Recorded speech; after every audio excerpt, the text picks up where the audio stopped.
I recently had a conversation with a dad who has a young athlete, and at the beginning of the competition, he saw his son yawning. This happened to be in our motorsports division, in our motocross division, and he was sitting on the starting gate at a national championship with 41 of the best racers in the world. And when his son was yawning on the starting grid, his question was, is my son not interested in being here? And number one, props to dad for paying attention to small details. But let me explain what happens to the body and why it invokes a yawn in the first place. If you don't know anything about motocross, a lot of times when they're sitting at on the starting gate itself, a lot of the athletes will lean over their handlebars. They may have an umbrella over them trying to stay out of the heat. Well, as you compress your torso, so here's your head, here's your belly, as you roll your torso forward and you're resting on the handlebars, what you're actually doing is you're suppressing your lung capacity. When we're in a stressful environment, and this is for all of us, whether we're at work, whether we're at school, when we become nervous, we have a tendency to breathe very shallow through the top of our lungs. We don't breathe deep through our diaphragm. Let's put these two together.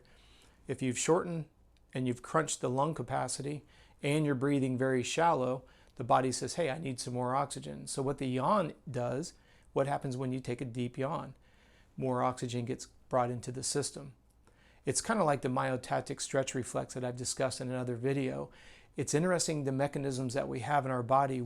As the old saying goes, if we don't give our body what it needs, if we don't give the body what it wants, it will take what it needs.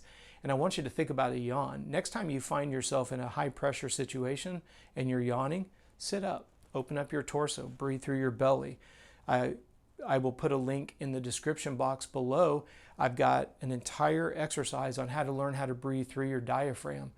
It's something that if you train yourself to do, it's a tremendous asset because you're increasing the amount of oxygen in the blood, whether that's a high pressure presentation at work, presentation at school, or a competitive environment, even before and during high intensity training, right? You're doing an interval, your body's under a lot of load.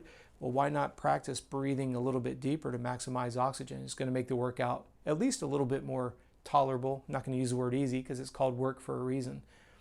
But when you find yourself yawning, it's usually going to be bad body posture, and or a stressful situation. And when you combine those two together, you see the anxiety before a race.